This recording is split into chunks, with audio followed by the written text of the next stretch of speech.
As well as building, painting, and playing games, converting is a huge part of our hobby, and one that can be pretty intimidating. Cutting up those models I just spent $100 on? Terrifying. But sometimes the risk is just worth the reward of your own super custom, super unique, badass mini on the tabletop. In this video, I'll show you how I converted my Grandmaster on Demigryph wielding a mighty Runefang to lead my Empire the Old World army. First up, I just want to mention the entire inspiration for this conversion came from an Instagram account called Midtone Minis.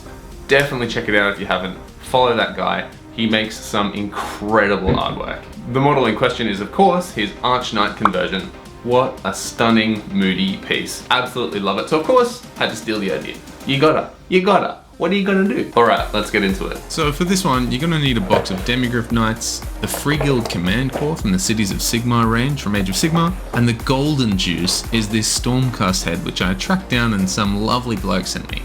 Usually I like to take it one piece at a time. I clip all the necessary bits off the sprue, clean them up, and take stock. This helps me familiarize myself with all the pieces and just get a vibe of how they fit together, as well as assessing the scale of the different kits you might be trying to combine. This is probably the most important join of the conversion. I really need this head to fit, and obviously I know it does because I've seen it from my reference picture, but you gotta see it with your own two eyes. And this is where the chop begins. Hacking off the bits you don't need. Obviously not using the torso, so bye-bye. It's also always easy to start with the constituent parts of your conversion. So for example here, I know I'm going to be using the legs of the Demigryph Knight, so I just go ahead and build those as a sort of sub-assembly. I also know I really want to use the tassets from the Free Guild Knight and not the ones from the Demigryph Knight. So I need to be really careful here and sort of score along the lines of the armor to safely and carefully remove these bad boys. If you are using a knife like me, don't be silly. Cut away from yourself. And I find that craft knives usually leave a bit of a sharp edge, so a hobby or a nail file helps smooth that off. I also realized my general's in a sitting position, so he won't be able to sit with this chainmail skirt sort of hanging off him. So that has to go, but we're keeping it for later use. Now we've got to fit this head onto this neck. It's just as simple as chopping off the neck bit, doing a bit of cleanup with the hobby knife, and test fitting approximately every 0.000123 seconds, just to make sure it all works out. So here he is with the Under Armour. It looks like his neck's a little too long here, or the proportions are off, but when the rest of the armor goes on, it actually works out perfectly. It's here at the first test fit of the legs that I realized listen, this guy skipped leg day every day for the last 30 years of his life, but I'm kind of okay with it.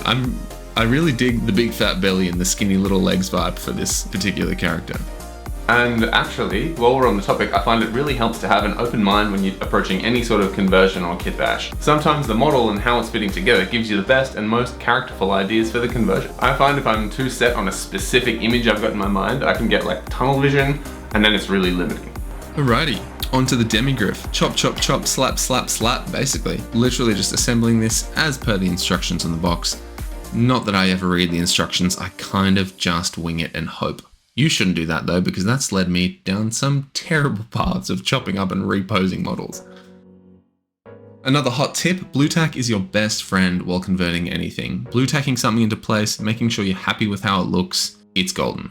And this is kind of what he's going to look like. It's all working out rather well, if I do say so myself. And once you've done all your test fits, you've trimmed the parts you need to trim, and you're really happy with the way it's going to look using your blue tack, it's time to glue it all together. But, and this is a big but, I always want to glue as little together as possible for each sort of sub-assembly. For example here, I'm just doing the torso because I know eventually I'll have to fit the torso onto the legs, and then the legs onto the mount, and you get it. I also discovered that these skulls here were really getting in the way just in terms of me being able to test fit stuff, so I've clipped them off, but I'm fully intending to glue them back on later. Ah, you thought I'd forgotten about the tassets, didn't you? Well, I haven't. And yes, I did Google the word tassets just for this video. Goodbye to the old ones, a little bit of trimming, and the new ones fit pretty well. I'm also being sure to create a nice level sort of surface because I know the torso is going to have to go on there afterwards. And I find that when I'm gluing a join or two pieces together that don't have a really perfect fit, or I've been a bit lax in the accuracy of my clipping and cutting, plastic cement is actually a miracle. And I'm happy with how the torso has turned out, so it's time to glue on the arms. Not too shabby. Here are all our constituent parts, and basically the next part of this process is just fitting it all together. So I've reshaped the back of the chainmail skirt, trimmed it a little bit, and now I'm sticking that on. Although those little comet dangly bits are going to cause me a bit of a headache trying to sit him down, so I just went ahead and bent them up a bit, as you can see here. And you can definitely see what I mean about those skulls that are really getting in the way. Before I glue the legs in place, I really want to make sure that the whole model, when it's finished, is going to be sitting correctly the way I want and with the right angles and nice and upright and all that jazz. So I'm actually just blue tacking the legs to the Demigryph, gluing the torso onto the legs, and then we'll glue them on later. Now, I did mention that my Grandmaster is going to be wielding a Runefang, and that big stick doesn't look anything like a Runefang, so we're going to have to take some drastic measures here. Yeah, more choppy, it's gotta go.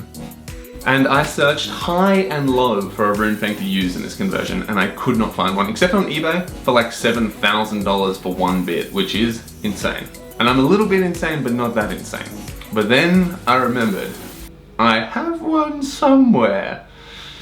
Unfortunately, it's already attached to a model I really like.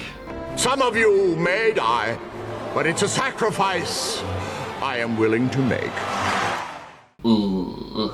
This is my elect account from my Warhammer Fantasy 6th edition army, the Stir River Patrol. But you know what? He's gonna have to find himself a new sword, isn't he? Because that thing, Runefang. Yeah, I'm clipping that off.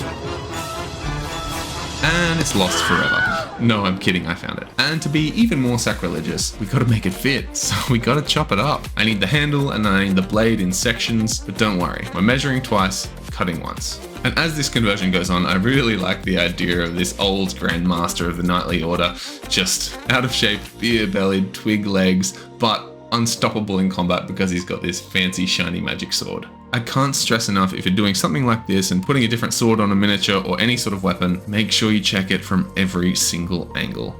Because the amount of times I've glued a sword on just to find out later that it's wonky from a certain angle, listen, we don't want to go there. Too many to count. But it's looking good, and I'm really happy with the way he's turned out. So I went ahead and painted him up straight away. If you want more info on how I did the painting, there's a whole video I did on painting Demigryph Knights, and it's basically the same thing with a few extra highlights. There's also a video I did way back when about how to do the bases, which are super easy. So please like and subscribe to make me feel justified in cutting up a bunch of brand new model kits and then also some models I'd already painted. Just for this one very silly conversion. I don't know, I can't help myself sometimes. The voices say I gotta do it, and I gotta do it. Thank you for watching, and here he is in all his glory, Grandmaster Jurgen Adelbrand of the Knights of Arena and his trusty, ferocious Demigryph, Pookie.